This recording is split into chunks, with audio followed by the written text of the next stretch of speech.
Back in the day, people thought of flying as a privilege and not a right. But nowadays, people think flying is a right and not a privilege. Let's talk about it.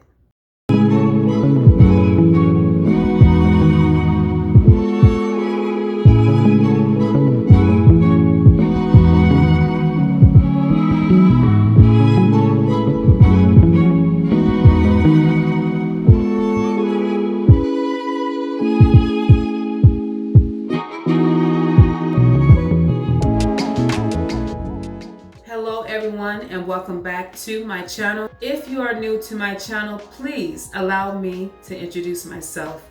My name is Deann Ford. I am 41 years old. I am currently living and based in Atlanta, Georgia. And I am a flight attendant. You know what? Let me try that one more time. I am a dope black flight attendant who's been with my airline carrier for 4 years now.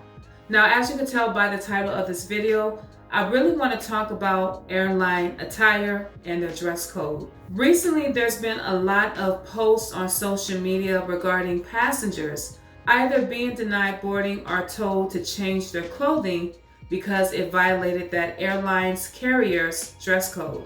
My goal for this video is to bring awareness to the airline dress code and also to educate those who may not know. Now, before I go any further, I have to say that the views and opinions expressed in this video are of my own and not reflective of my airline.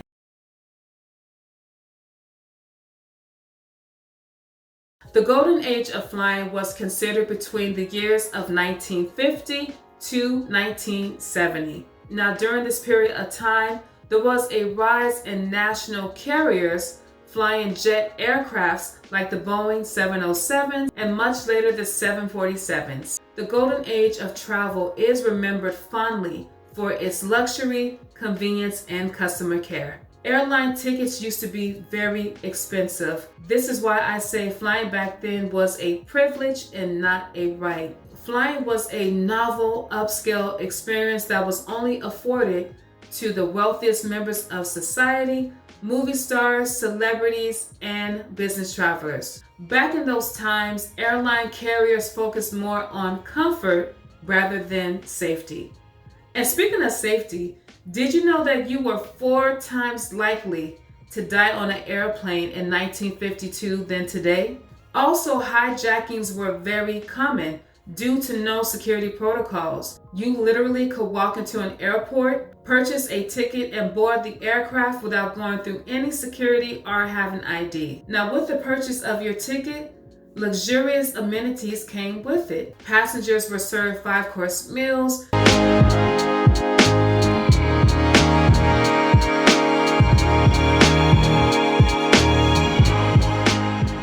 drinks were unlimited.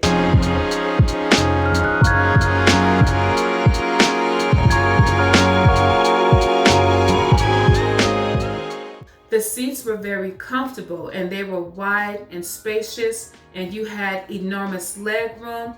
Your seat could even recline back. You could kick your feet up.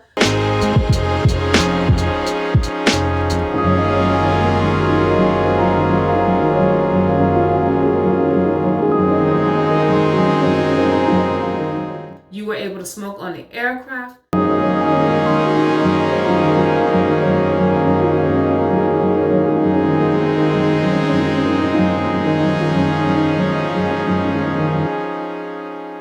Capacity on the aircraft back in the day was not a lot because a lot of Americans could not afford to fly. In the 1950s, people did dress up to fly.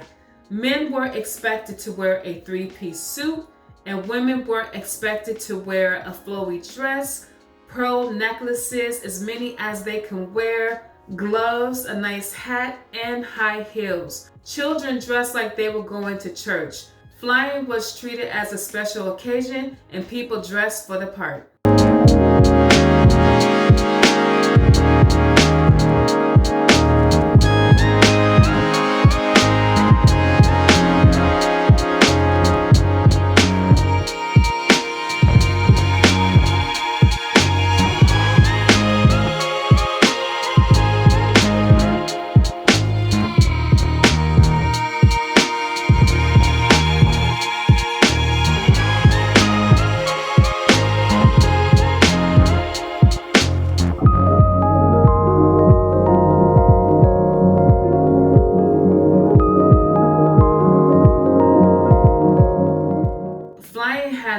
drastically changed since the 1950s. Nowadays, some of the amenities that were offered, you may not get on your flight. The seats are not comfortable. You don't have extra leg room unless you pay for an upgraded seat. When it comes to serving food and drinks, you may only get those accommodations if you are in first class.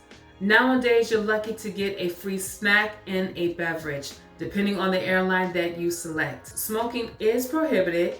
Of course, safety measures are a lot stricter due to 9/11. And in regards to attire, people hardly dress up anymore. A lot of passengers want to be comfortable for their flight, especially if it is a long flight. And also, flying is not as comfortable as it used to be. Now, those are just some of the differences between flying then and flying now. Just about everywhere you go, there is a dress code, whether it's written or unwritten. If you go to a grocery store, you might notice a sign that says shirt and shoes required. Certain nightclubs and restaurants implement a dress code. I remember being in high school and they had a dress code for students. So with that being said, it's no surprise that airlines do have a dress code. Now you might ask, where is this dress code? And this dress code can be found in the contract of carriage. A contract of carriage is a contract between a carrier of cargo or passengers and the consignee or passenger. So that is what a contract of carriage is. Now, ladies and gentlemen, every airline has a contract of carriage. Now, where do you find this information is the question. What I'm going to do is go to a few airlines and show you their contract of carriage and also where you can find their dress code. And ladies and gentlemen, here is United's contract of carriage that was revised June 16th of this year. And here is the table of contents. Now, as I scroll, we're going to be looking for where the dress code is, which is usually under rule number 21, refusal to transport. So we're going to click on that. And that is their definition for refusal to transport. United shall have the right to refuse transport on a permanent or temporary basis, or shall have the right to remove from the aircraft at any point any passenger for the following reasons. So that is their definition for that. We're just going to scroll down here and look for where the dress code is at. Now let's look at letter H for safety. Whenever refusal or removal of a passenger may be necessary for the safety of such passenger or other passengers or members of the crew, including but not limited to. And we're going to focus on number 5 under safety. And it says passengers who are barefoot, not properly clothed, or whose clothing is lewd, obscene, or offensive. And that is United's dress code right there. Now here's Southwest's contract of carriage. It was revised August 16th of this year. And this is the table of contents for their contract of carriage under acceptance of passengers. And it is listed under B, refusal to transport unruly/disruptive passenger. So I'm going to click there. And this is their definition for refusal to transport right there. I highlighted it for you. Now let's find their dress code. And number 14 under refusal to transport unruly/disruptive passenger, number 14 says engaging in lewd, obscene, or patently offensive behavior, including wearing clothes that are lewd, obscene, or patently offensive. And that's Southwest dress code. Now here is Delta's contract of carriage. It looks like it was last modified June 22nd of this year. Now as we scroll down, we're going to look for refusal to transport, which is rule number 7. So we're going to click on that. And here is Delta's definition for refusal to transport. So we're going to focus on E, passenger's conduct or condition. And Delta has a very lengthy definition for what they mean with passenger's conduct or condition. And under passenger's conduct or condition, number 8, when the passenger's conduct, attire, hygiene, or odor creates an unreasonable risk of offense or annoyance to other passengers. So this is where you can find Delta's dress code. Now here is Spirit's contract of carriage. It was last updated July 10th of this year. And here is Spirit's table of contents. Now to find their dress code, we're going to focus on number 4, acceptance-refusal of guests, and under 4.3, conduct-condition. And this is Spirit's definition for their conduct and condition. A guest shall not be permitted to board the aircraft or may be required to leave an aircraft if that guest, and they have several reasons, is barefoot or inadequately clothed, or whose clothing is lewd, obscene, or offensive in nature. And this is where you can find Spirit's dress code. And here is American Airlines contract of carriage that was just updated September 13th of this year. And as we scroll, we're going to focus on passenger responsibilities under complying with airline rules for safety. And they do have a definition for what that means, but what we want to focus on is the blue. To ensure a safe environment for everyone, you must. We're going to look at number 8. Dress appropriately. Bare feet or offensive clothing aren't allowed. And this is where you can find American Airlines dress code. Now, ladies and gentlemen, those are a few examples of an airline's contract of carriage and also where you can find the dress code. Now, when it comes to a dress code, it's not only for passengers, but also for airline employees. When I list for a flight, whether it be with my airline or any other airline, it is expected of me to dress business casual. I am not allowed to wear ripped jeans, a regular t-shirt, pajamas, none of that. It's either my uniform or business casual. If I am not dressed that way, boarding will be denied for me. And also my flight benefits can be terminated or suspended. And this also applies to anybody that travels on my benefits. And this is why I get a little nervous when people request to use my buddy passes or fly on my benefits. If for some reason someone acts out, I can get my benefits suspended or terminated based on your conduct. This is why they tell us in training that we have to be careful on who we put on our benefits and also who we allow to use our benefits. So story time. I was talking to this guy who lived in Atlanta and I was staying in Phoenix. He sent for me on a buddy pass to visit him. So I show up to the airport and I had on a dress that zipped up in the front and it had a hoodie. Now I called myself trying to be sexy, so I had my zipper just a little bit unzipped and it showed a little bit of cleavage. When I went to the gate to get checked in, the gate agent looked at me and said, "You need to zip that up. This is a family airline and that is inappropriate." And that's exactly what I did. I zipped it up. Was I wrong for showing cleavage? Well, according to her, my cleavage was obscene and lewd and offensive. That was in their contract of carriage.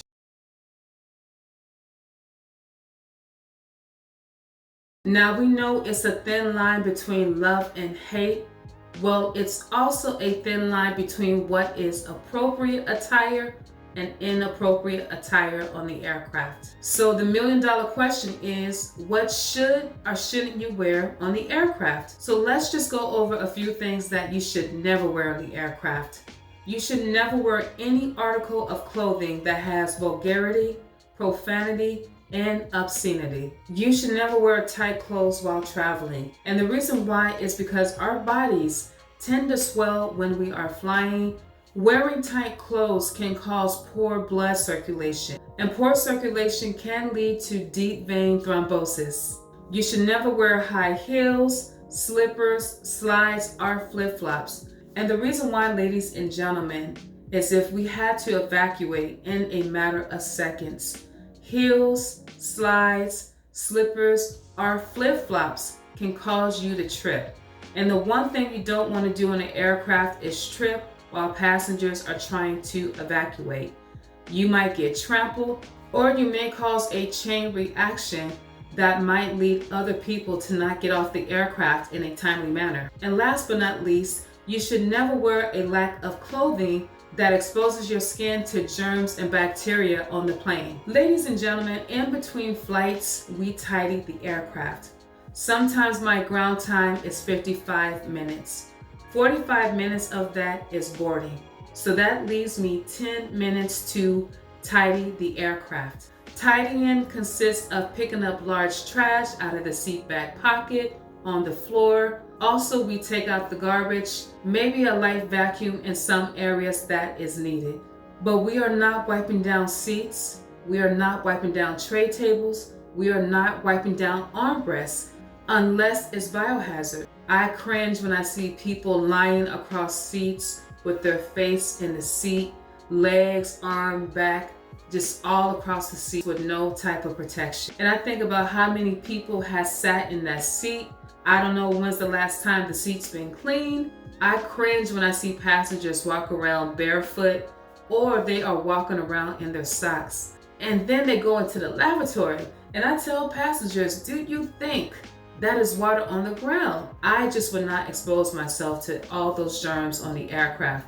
That's why you should be fully clothed to protect your skin from all of that bacteria. Now, here are some things that you should wear on the aircraft. I always recommend bringing a sweater, jacket, or a cardigan because it tends to get cold. I know that flying is not as comfortable as it used to be. You should probably wear something like sweats, a shirt, something that is loose and it's not tight against your skin. I found this article in the Seattle Times that was published June 19th of this year. And in this article, they are stating that airlines should have a basic standard dress code due to the contract of Carriage being very vague. For example, no ripped jeans, no holes in your shirt, no flip-flops. This is much more clearer than saying clothing or attire that is patently offensive, lewd, or obscene.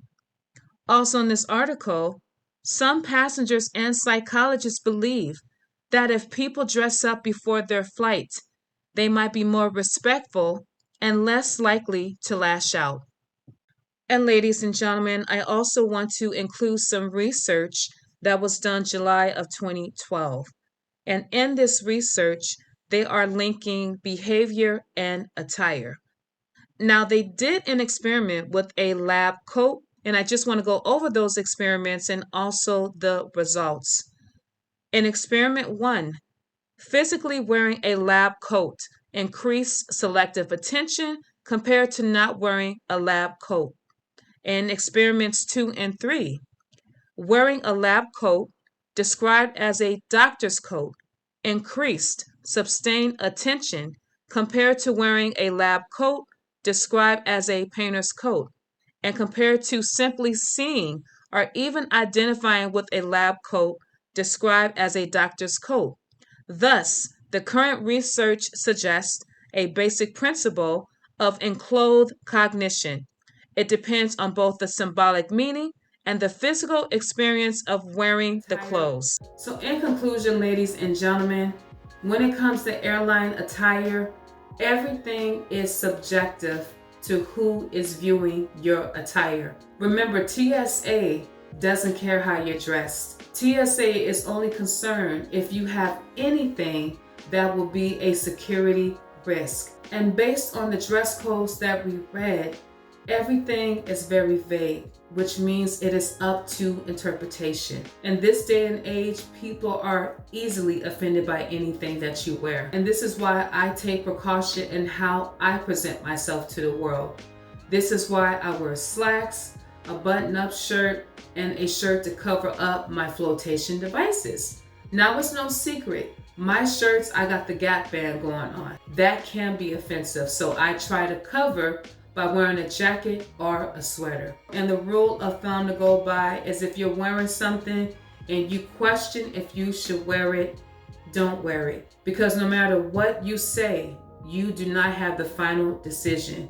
That gate agent, that flight crew, or pilot can easily deny you boarding, and they are within the rights according to the contract of carriage. So you have to keep that in mind. You have every right to wear what you want to wear. That is your prerogative. However, you do not have the right to go against an airline's contract to carriage because you agreed when you purchased that ticket. So I am curious to hear your thoughts regarding this topic.